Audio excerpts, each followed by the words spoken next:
Over Honshu, April 7, 1945, the sky was supposed to be safe. At 25,000 feet, the weather broke into ragged sheets of white cloud. Japanese fighter crews of the 10th Sentai tightened their formation, scanning for the black shapes of B-29 superfortresses that had raided Tokyo the night before. Their orders were simple: climb through the overcast, strike from above, and disappear back into cloud cover before the escorts could react. But when they burst through the layer, the bombers weren't there. Instead, the sunlight flashed off silver wings. Sleek, long-nosed fighters dove straight out of the glare. P-51 Mustangs, faster than anything the Japanese had yet faced. 6 50-caliber guns spat invisible fire, tracer lines stitched across the sky. One Ki-84, Frank, broke apart in a bloom of fuel and flame.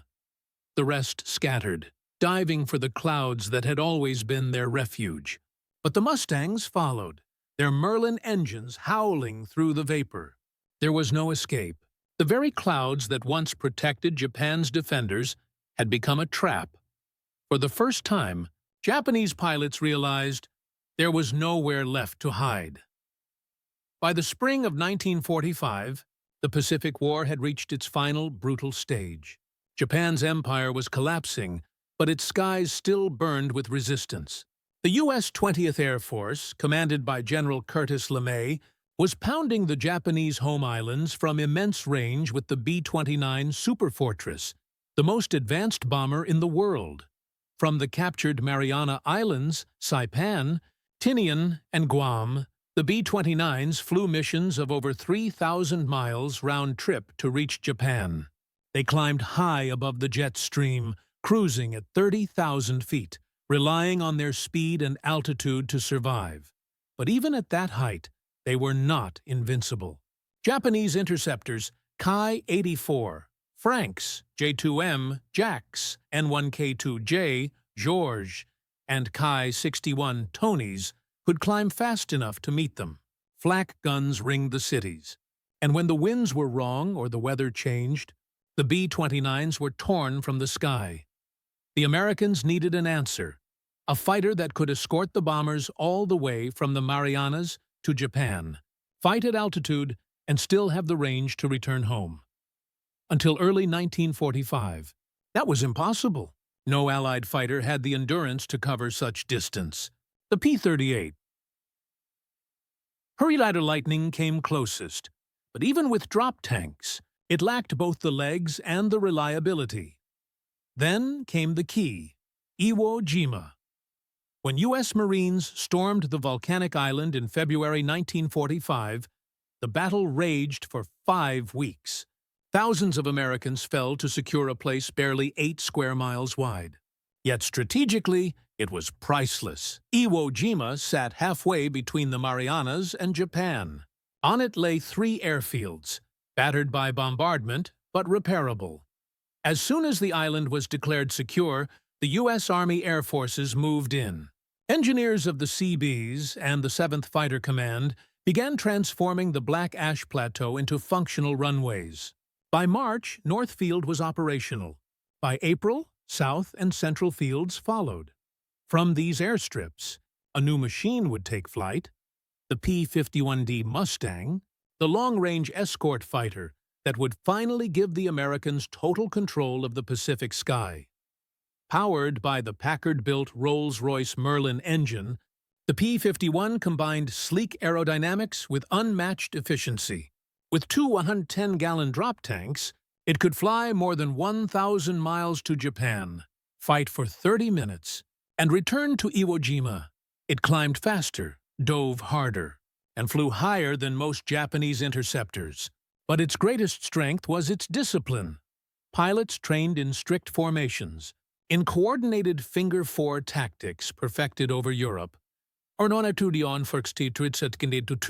and in precise radio control under air-sea rescue and GCI direction. The 7th Fighter Command, under Brigadier General Ernest M. Mickey Moore, was tasked with turning Iwo Jima into the forward base of the air war.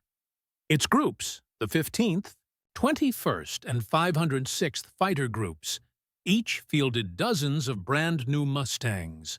The pilots came from every corner of the United States. Veterans of the 8th Air Force in Europe, Pacific combat survivors, and fresh graduates of stateside training fields. Their mission was clear: escort the B-29s on daylight raids and destroy anything that threatened them. But what awaited them was a challenge beyond anything they had faced before. Flying to Japan meant 6 or 7 hours in the cockpit, across vast stretches of ocean, through unpredictable weather, with no navigation aids beyond compass, drift sight, and radio beacon. Pilots carried emergency rations, dye markers, and small rubber rafts in case they had to ditch at sea. The phrase "Iwo to Tokyo and back" became a grim measure of endurance. And yet, when they arrived, the effect was instant. The Japanese had grown used to bomber formations that appeared unescorted. They planned their climbs, fuel loads, and ambushes accordingly. But now, the sky itself had changed. Out of the clouds and sunlight came sleek, silver fighters, fast, patient, and unrelenting.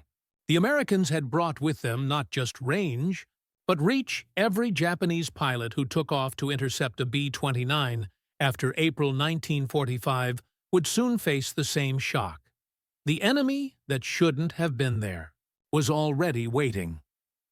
To understand why the appearance of the P-51 Mustang horrified Japanese pilots, one must first understand how revolutionary the machine truly was. It wasn't just another fighter. It was the culmination of everything the Allies had learned about air combat since 1939. The secret lay in its design.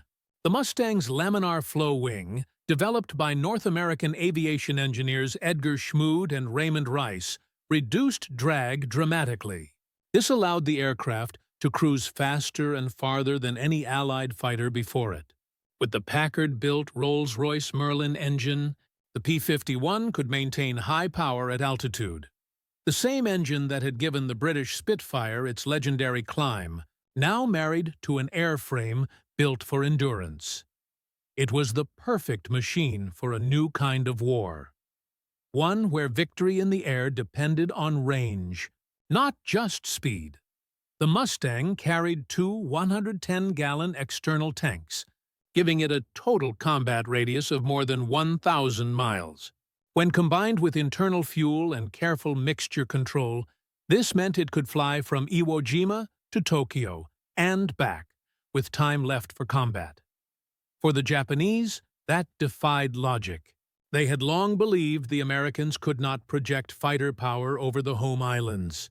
The Empire's air strategy had been built on that assumption. Their interceptors, the Ki-84 Frank, Ki-100, N-1K2J, George, J-2M Jack, and A-6M Zero, were designed to scramble, climb rapidly, and attack intruders before they reached their targets. The idea was defense through proximity, attack over home soil, retreat, and refuel. But once the Mustangs came, that logic collapsed. Now, Japan's skies were no longer a fortress. They were an open field. Technologically, the P-51's advantage was overwhelming. It featured a gyro-stabilized K-14 gun sight, a remarkable device that used a gyroscopic mechanism to calculate the correct lead angle automatically. Where Japanese pilots still relied on fixed sights and instinct, Mustang pilots fired with mathematical precision. Its 650 caliber Browning M2 machine guns offered both reach and reliability. A 2-second burst could tear through a fighter or a bomber alike. Its oxygen system allowed pilots to operate comfortably above 30,000 feet, where the thin air starved most Japanese engines of power. And yet, perhaps its most lethal quality wasn't its machinery, but its discipline.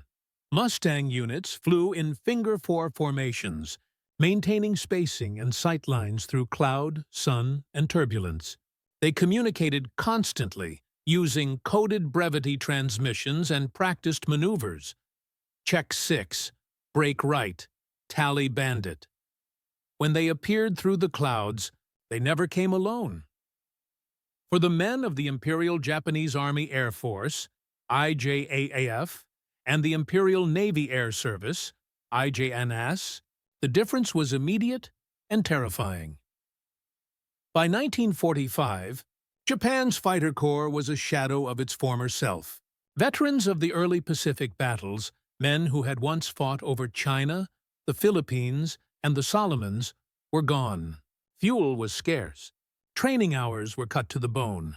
Some pilots entered combat with fewer than 150 total flight hours, compared to American Mustang pilots averaging 450 to 600 radar stations along the coast could still detect incoming bombers, but their information often arrived too late to coordinate a proper interception. Many airfields lacked functioning radios. Ground controllers shouted bearings by field phone to pilots already airborne. When the first Mustangs appeared in April 1945, even experienced Japanese pilots mistook them for P-47 Thunderbolts, until the Americans closed in and vanished again at impossible speed. The 70 Fighter Command turned Iwo Jima into a hive of activity. Pilots lived in tents beside the runways, sleeping in volcanic dust that turned every gust of wind into a choking storm. Maintenance crews worked by floodlight, balancing precision instruments on oil drums, rebuilding engines by hand, and painting names and pin-up art onto shining aluminum fuselages. They were exhausted, but they knew the importance of what they were doing. Every successful escort meant more bombers home safe, and fewer cities left for Japan to hide behind. By early April, the Mustangs were ready for their first very long-range mission, codenamed VLR Mission Number 1. Their destination, Tokyo. That flight would change everything. From the cockpit of a Japanese fighter, the Pacific sky was a place of ritual. Every mission began with the same climb, a slow spiral through haze and cloud, engines straining, oil temperatures rising, oxygen masks biting into the face. The pilots of the 10th Sentai, 343rd Naval Air Group, and other home defense squadrons were young, patriotic, and determined, but they fought under crushing odds. By 1945, Japan's aviation fuel was of poor quality, its engines worn, its aircraft unreliable at altitude. On this morning over Honshu, the pilots had expected to find B-29 superfortresses lumbering through the sky. Massive targets that filled their gun sights and demanded courage more than finesse. Instead, what they met were shapes that moved like no enemy they had faced before. The P-51 Mustangs did not circle or climb to meet them head-on. They appeared from nowhere, sudden, precise, deliberate. They struck once, vanished into cloud, then struck again from another angle. Japanese pilots later described their shock in reports and post-war interviews. They came out of the sun and into the clouds again. We could not follow. They were too fast. In those moments, horror replaced pride. The sky they thought they knew had turned against them. The P-51D Mustang was the apex of wartime aeronautical engineering, not merely because it was fast or powerful, but because it was optimized. Its Packard 1657 Merlin engine used a two-stage, two-speed supercharger that maintained power up to 30,000 feet. At those altitudes, most Japanese engines, like the Nakajima Ha-45 or Mitsubishi Kasei, lost over a third of their output. The Mustang's laminar flow wing cut drag by nearly 30%. Combined with a fully enclosed cockpit and a tight, streamlined fuselage, it gave the plane an unmatched cruising range. At 440 miles per hour, it could still climb at over 3,200 feet per minute, faster than nearly every Japanese fighter except the rare Ki-84. Frank, even its oxygen and coolant systems were superior. The Mustang could dive without engine failure, pull sustained high G turns, and recover cleanly. For Japanese pilots accustomed to fluid, fragile aircraft like the Zero, this seemed unnatural, almost mechanical. And it was. The Mustang was less a plane and more an instrument, a precision weapon built to perform predictably under stress. Every switch, lever, and dial had a purpose. Its K-14 gyroscopic gun sight, a compact analog computer, calculated the lead of a moving target by tracking its angular rate. To the man behind the trigger, it meant one thing. Every squeeze of the trigger had intent, not hope. Japanese planes, agile but lightly built, could not withstand that kind of certainty. American pilots over Japan flew differently than those who had fought in the Solomons or New Guinea. They were not brawlers. They were strategists of the air. In the European theater, years of escort missions over Germany had refined U.S. fighter doctrine to a science. That discipline came to the Pacific. Mustang squadrons flew in finger-four formations, pairs of aircraft operating as mutual guardians. The wingman's task was not glory, but cover, to watch, protect, and communicate. When one plane attacked, the other climbed above to anticipate threats from behind. They rarely lingered in a dogfight. A Mustang's ideal attack was the boom and zoom. Dive through the enemy formation at high speed, fire in a short burst, and climb away. Never turn, never chase. The clouds over Japan turned those tactics into poetry. The P-51's superior dive speed allowed it to vanish into the overcast, then reappear seconds later, nose down, guns flashing. Japanese pilots tried to follow but lost sight immediately, blinded by white vapor and glare. The result was chaos.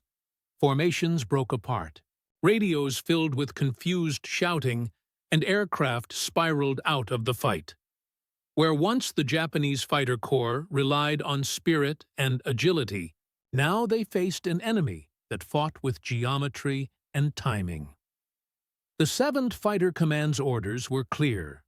Protect the B-29s, and if no interceptors appeared, strike ground targets. In practice, this meant more than defense. It meant domination. From April through August 1945, P-51s began flying fighter sweeps over the Japanese mainland. They strafed railways, airfields, and shipping lanes. They destroyed hangars, radar stations, and fuel depots. These weren't random attacks. They were calculated, targeting the arteries that kept Japan's defense alive. Each Mustang carried 2 500-pound bombs or napalm tanks for secondary missions. Pilots trained to hit airdromes first, destroying aircraft on the ground before they could even take off. Within weeks, dozens of Japanese airfields around Tokyo, Yokohama, and Nagoya were wrecked. For the Japanese defenders, it was the final psychological blow. Even when no bombers appeared, the Silver Fighters did. They came through the clouds without warning, struck with terrifying precision, and vanished. It wasn't merely the loss of machines. It was the loss of control. Beneath that realization was something deeper. A sense that the Americans had mastered not just weapons, but the environment itself. Clouds, sun, altitude, and distance, things that once served as shields, had been turned into tools of attack. The Mustangs didn't just win battles. They changed how airmen understood the sky. The sight of the P-51 Mustang over Japan was more than a tactical shock. It was the visible edge of an invisible empire of logistics. Behind every sortie from Iwo Jima stood an industrial miracle. When U.S. Marines seized that island, they found little more than volcanic ash and wreckage. Within 30 days, American engineers, the Navy Seabees and Army aviation engineers, carved out 3 operational runways on ground that could barely hold a truck. They crushed volcanic rock with coral, poured tons of steel matting, and built fuel pipelines straight from landing ships to the airfields. Every Mustang that took off from that desolate rock relied on a lifeline that stretched across the Pacific. From refineries in California, to tankers at Pearl Harbor, to supply ships at Saipan, to fuel dumps on Iwo Jima, each mission consumed over 400 gallons of high-octane aviation fuel per aircraft. Each spark plug, oxygen cylinder, and .50 caliber round had been shipped more than 5,000 miles before reaching a pilot's hand. For the Japanese, fighting on dwindling reserves and scavenged parts, this logistical depth was inconceivable. Where they patched engines with salvaged metal and filtered aviation fuel through cloth, the Americans maintained a continuous stream of fresh components. Damaged Mustangs were repaired within days, sometimes hours. The United States had turned industrial precision into combat endurance.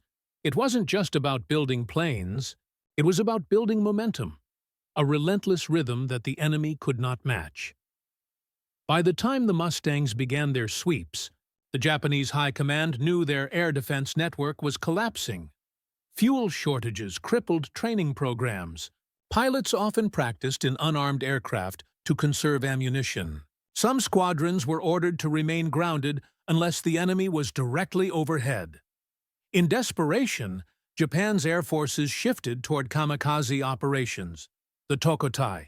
The tactic was brutal, final, and deeply symbolic, but it also drained the remaining pool of trained aviators. Against the Mustang, such sacrifice changed nothing. American radar pickets detected formations long before they approached.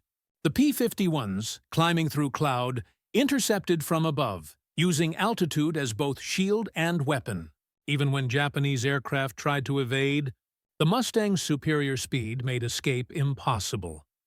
There are accounts of Japanese pilots weeping over the radio, begging for coordinates, lost in weather that once promised safety, but now offered none. One surviving Ki-61 pilot later recalled, "They came down like gods from the sun. When I turned, they were already behind me. It was not combat, it was execution."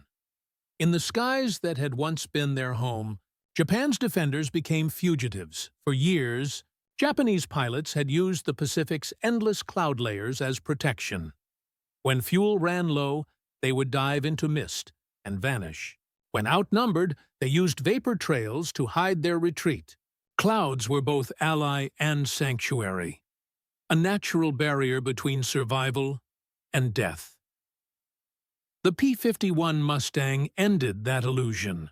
Armed with radar beacons, altimeters, and the training to navigate by instruments alone, American pilots learned to fight inside the clouds. They practiced entering blind, counting seconds of descent, and re-emerging exactly where geometry said they would. To the Japanese, it seemed supernatural. Reports from the 343rd Naval Air Group describe pilots disappearing into cloud cover and being attacked moments later from within. To them, it felt as though the Americans had learned to see through the mist itself. The emotional toll was immense. Pilots began to fear the sky, once their domain of mastery.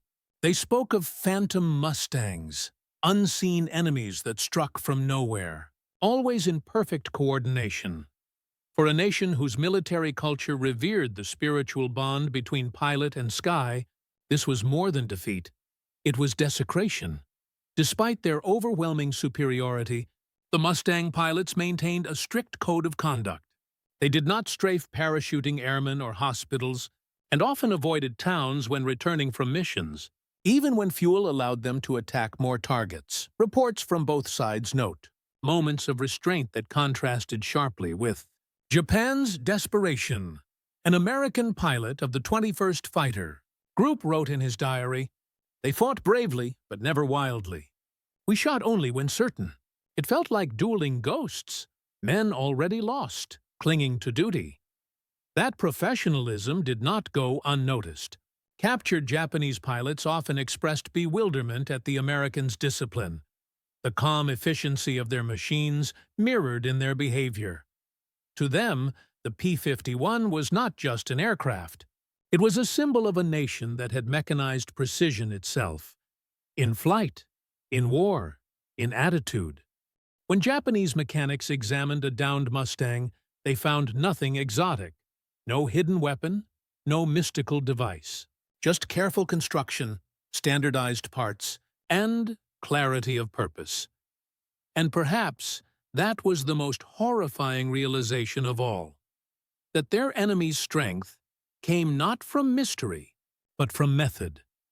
The stage was now set for the climactic battles of 1945, when the Mustangs, at last, would descend through the clouds over Tokyo and unleash a demonstration of power that left even the bravest defenders paralyzed. April 7, 1945. Mission number 1. The first VLR escort to Tokyo. At dawn, 108 P-51 Mustangs from Iwo Jima's dusty airfields roared to life. The sound rolled across the island like thunder trapped beneath the earth. Their destination, Tokyo, 750 miles to the north. The pilots checked compasses, fuel lines, oxygen valves. Drop tanks hung under their wings like silver drums. Across the island, B-29 crews prepared for another high-altitude strike on the Nakajima aircraft factory at Musashino. The air was cold. The sea below, endless. For 5 hours, the formation droned over blue water, alone with their thoughts. In the cockpits, time slowed to a rhythm of gauges and static. There was no room for fear, only calculation. As they neared the Japanese coast, the Mustangs climbed through thick cloud layers, forming into escort groups by altitude. Above them, the B-29s gleamed in the morning sun. Below them waited Japan. On the radar screens of the 10th Sentai near Tokyo, the alarm lights flickered. Controllers shouted headings, their scopes painting a mass of dots approaching from the southeast. At Yokosuka, Atsugi, and Narimas, fighter crews scrambled. Engines coughed on thin fuel. Tires tore through wet grass. The interceptors clawed for altitude, guided by radio and instinct. They broke through the clouds at 25,000 feet and met the impossible. The bombers were there, but already ringed by glinting escorts. The Mustangs dove to meet them in pairs, perfect formations cutting across the sky like blades. The first Japanese pilot, flying a Ki-84 Frank, fired from long range. Tracers arced harmlessly into open air. Then, before he could react, a silver blur slashed across his path. A P-51 with a red spinner and black stripes. A single burst. His canopy filled with smoke and light. Within seconds, the ordered climb became chaos. Mustangs moved with cold precision, diving, firing, rolling through vapor. Every maneuver practiced 1,000 times over Iwo Jima was now executed without hesitation. The Japanese pilots, trained for turning dogfights, tried to engage, but the Americans refused to turn. They fought in dimensions of energy, not position. One Mustang dove through cloud, looped beneath a B-29 formation, and climbed again into a streaking head-on pass. The Japanese called it the lightning strike. It became a signature move of 7th Fighter Command. In the ground control bunkers, reports poured in. Enemy fighters, many, silver, from all directions. Controllers could no longer distinguish escorts from bombers. Radar echoes merged into one unstoppable wave. By noon, over 40 Japanese aircraft had been destroyed. American losses, 5 Mustangs. For the pilots who survived, the mission was both triumph and revelation. Major James Tapp, leading the 78th Fighter Squadron, radioed back, "Tell them, the P-51 can make Tokyo and back." The phrase became legend. That evening, as the Mustangs returned to Iwo Jima, the runways lined with cheering ground crews, the magnitude of the achievement began to sink in. For the first time in the Pacific War, The Americans had achieved full air reach over Japan. There was no longer a sanctuary in the clouds, no hidden approach, no unseen defense. The Japanese pilots who returned that day wrote their accounts in silence. One described the shock plainly. "We thought the clouds belonged to Japan. We were wrong. They belonged to America." From that day forward, the sky itself tilted. The 7th Fighter Command scheduled VLR missions almost daily. The Mustangs escorted bombers one day, swept airfields the next. They attacked targets at Tachikawa, Kawasaki, Yokohama, and Nagoya, using their range and speed to appear unpredictably. The psychological effect was catastrophic. Japanese airfields once used as staging areas became traps. Aircraft were destroyed on the ground faster than they could be replaced. Pilots who scrambled often never returned. The message was clear. The war had entered a phase where technology and logistics, not courage, decided survival. The horror Japanese pilots felt that April morning did not fade. It deepened with every mission. They now understood what those silver wings meant. The P-51 wasn't a new enemy. It was the end of the old world. July 4th, 1945. The Independence Day fighter sweep. The sun rose blood-red over Iwo Jima. The air was thick with heat and the smell of gasoline. On this day, the Americans planned a gesture that was both symbolic and merciless. A massed fighter sweep across the heart of Japan, on their own national holiday. P-51 Mustangs lifted from the runways at dawn, their wings loaded with extra fuel tanks and 500-pound bombs. The mission wasn't escort, it was annihilation. Their orders were simple: destroy every operational aircraft and airfield in the Tokyo-Nagoya region. For the men who climbed into those cockpits, it felt less like war and more like conclusion.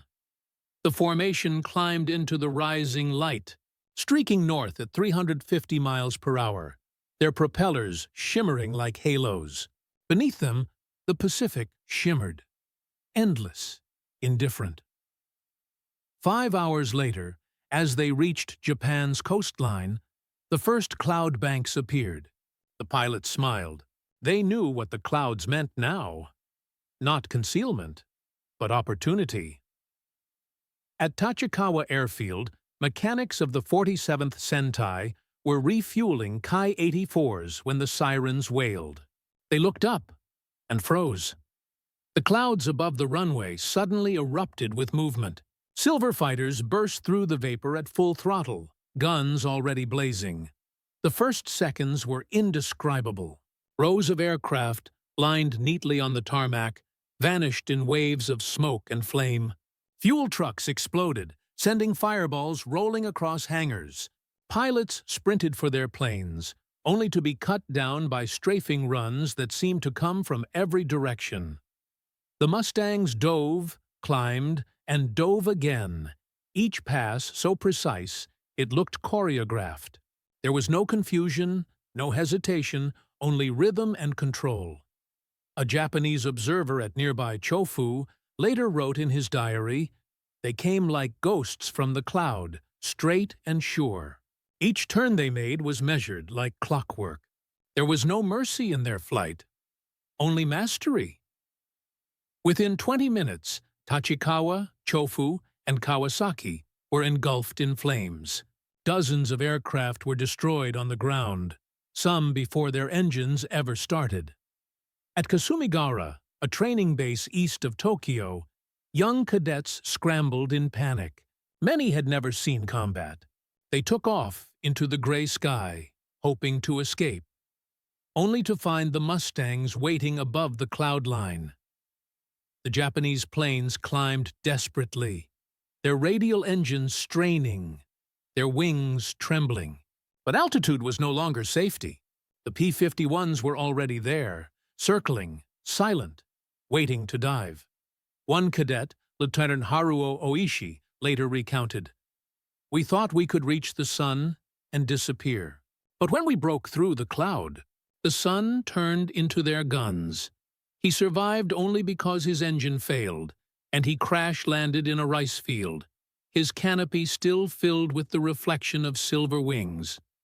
That day, 7th Fighter Command flew nearly 1,200 sorties over Japan. They claimed over 200 enemy aircraft destroyed, with dozens more damaged or burned. American losses, fewer than a dozen planes, but the numbers told only part of the story. For the first time, the Japanese High Command acknowledged that its fighter arm had ceased to exist as a coherent force. Air defense reports from July read like obituaries. No coordinated intercept achieved. Fuel exhausted. Radar intermittent. Enemy everywhere. The phrase "enemy everywhere" captured the truth. The Mustangs didn't just dominate the sky, they occupied it. Even when no aircraft were visible, the roar of distant engines filled the air, an ever-present reminder that the Americans could strike at will. Every field, every runway, every cloud now belonged to them. In Tokyo, surviving pilots gathered in silence in the ready rooms, staring at the empty chairs of those who had not returned. For years, they had believed that devotion could overcome material disadvantage, that courage could bridge the technological gap, but courage could not change physics. The Merlin engine did not tire. The gyrosight did not tremble. The drop tanks did not fear death for the first time. Japanese airmen confronted the realization that no amount of valor could alter the arithmetic of defeat. That summer, the Mustangs expanded their reach even further, to Osaka, Nagoya, and the northern coast. They strafed airfields until none remained functional. When August 1945 arrived, and the atomic bombs fell on Hiroshima and Nagasaki, Japan's skies were already silent. The empire had been defeated long before the bombs, defeated in the clouds, by men and machines that turned the air itself into a weapon. To the Japanese pilots, who had fought bravely and hopelessly against those silver fighters, the P-51 Mustang became a symbol not of humiliation, but of inevitability, the physical proof that the tide of modern war had shifted forever. When the smoke cleared in August 1945, Japan's airfields lay silent. Burned fuselages sat in rows, their once proud emblems charred and peeling. The men who had defended the skies were gone. Many lost in flame, others grounded by the collapse of their nation's war machine. In that silence, the P-51 Mustang stood as the embodiment of victory through precision. It had not conquered through sheer numbers or brutality, but through engineering, training, and coordination. The three pillars that now defined modern warfare. The 7th Fighter Command, operating from its black volcanic base on Iwo Jima, flew more than 1,500 long-range missions between April and August 1945. Their purpose evolved with each passing week. What began as bomber escort quickly became airfield eradication, and finally, domination of the sky itself. By midsummer, B-29s could bomb at will. Their losses to fighters fell by more than 90% once Mustangs began flying full escort. Even LeMay's low-altitude night raids, though still dangerous, were shielded by radar-equipped Pathfinder fighters and weather reconnaissance aircraft, all part of an expanding web of control. It was not just air superiority, it was air supremacy, the total denial of the enemy's right to exist above his own land. For Japan, the psychological cost was incalculable. A generation of aviators raised on the myth of invincibility, the samurai of the sky, now faced annihilation by a faceless mechanical enemy.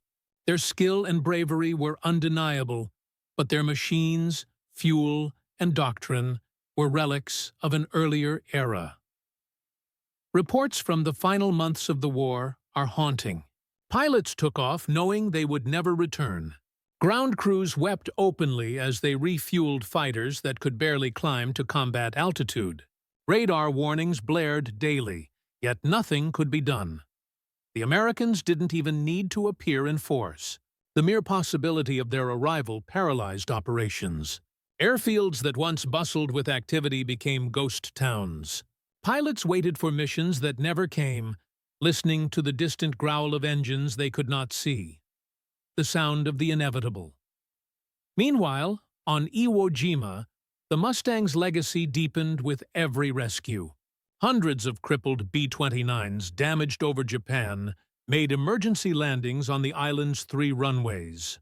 Between March and August 1945, over 2,400 superfortresses and 25,000 airmen owed their lives to the existence of those fields. Each successful recovery was another quiet victory of planning over chaos.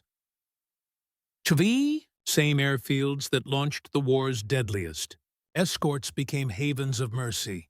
The difference between life and death for crews limping, home on fumes. As the war ended, Allied occupation forces documented Japan's final air strength.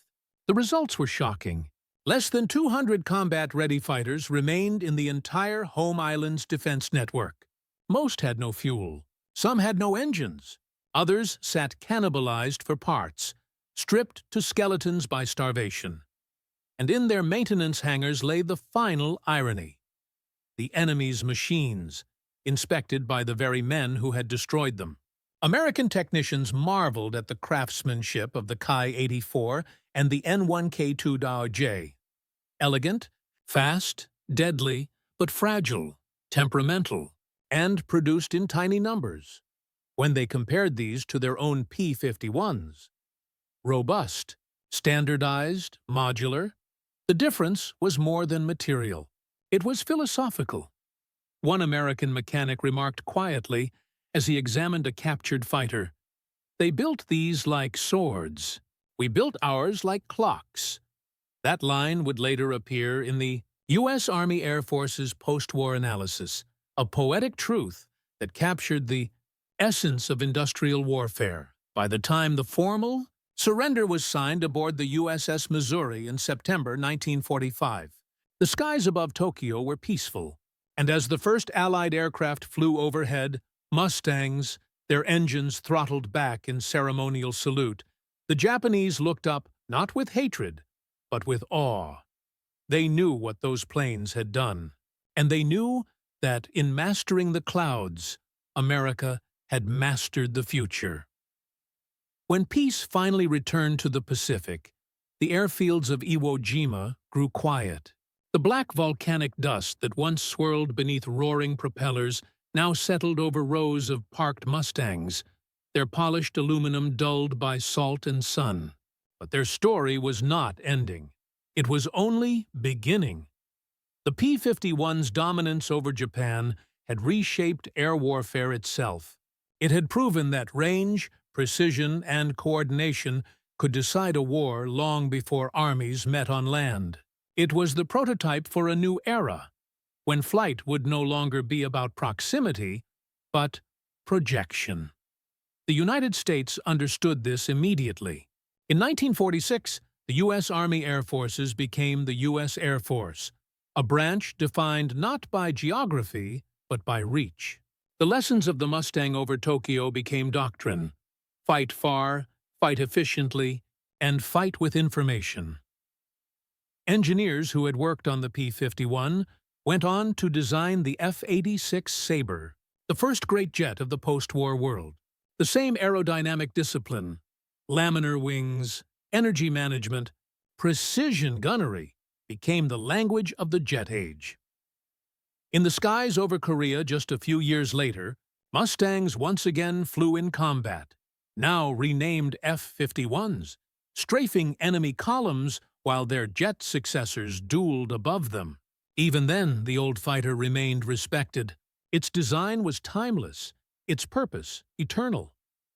In post-war Japan, the men who had once faced those Mustangs began rebuilding their nation's aviation industry under American supervision. Former imperial engineers who had studied captured P-51s now applied their lessons to civilian aircraft and, eventually, to the technologies that would form the foundation of Japan's post-war resurgence. Many of them admitted, years later, that their awe had never faded. One recalled examining a downed Mustang at Tachikawa after the war's end. "We were defeated by perfection. It was not only the machine, it was the way they maintained it, the way they trusted it. Every bolt, every cable spoke of confidence." That quiet respect shaped the cooperative spirit of the post-war alliance. The same nation that once saw the Mustang as a symbol of terror would later build airliners and automobiles with the same precision it once admired in its enemy's engines.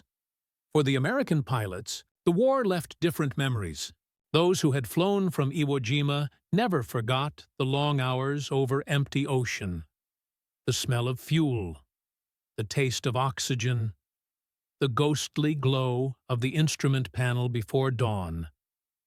Some remembered the thrill of combat. Others remembered the loneliness. The Mustang gave them mastery of the skies, but also carried the weight of all they had destroyed. When interviewed decades later, one pilot of the 21st Fighter Group said softly, "We were proud, yes, but we also pitied them. They fought like we once did, believing the sky was still human. We learned it wasn't anymore." That reflection captured what the P-51 had truly achieved. It had not only ended a war, it had marked the passing of an age, the end of personal combat in the air, replaced by systems, machines, and measurement. The Mustangs were no longer hunters. They were heralds of an age where precision ruled over passion. By 1946, the last P-51 missions from Iwo Jima were ceremonial.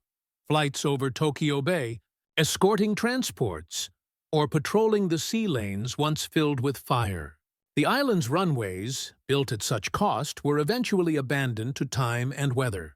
But even as the hangars rusted and the wind buried the taxiways in black sand, the legend endured.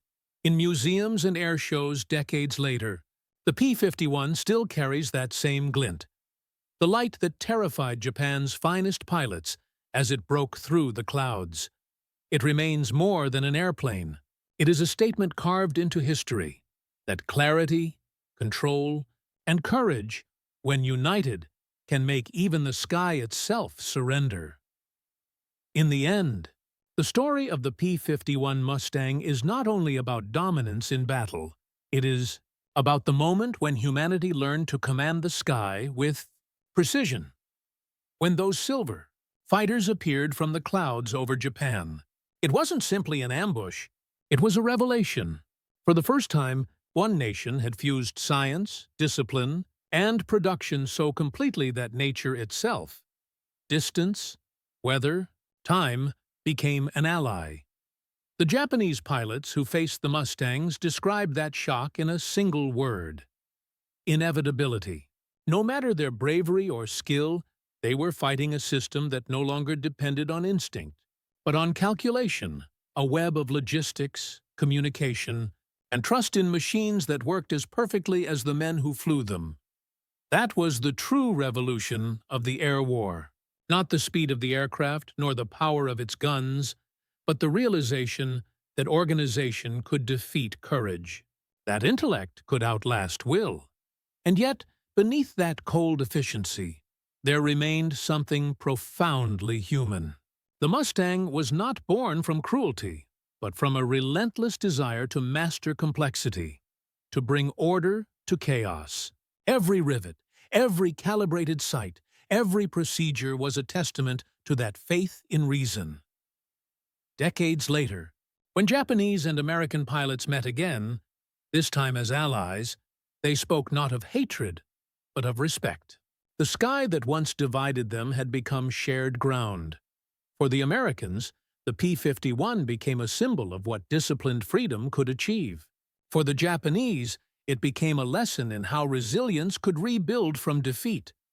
And for history, it marked the turning point when the clouds, once mysterious and untamed, became part of human design. When the P-51 Mustangs appeared from the clouds that day in 1945, they carried more than bullets and bombs. They carried a new idea, that the future would belong not to those who fought hardest, but to those who understood best.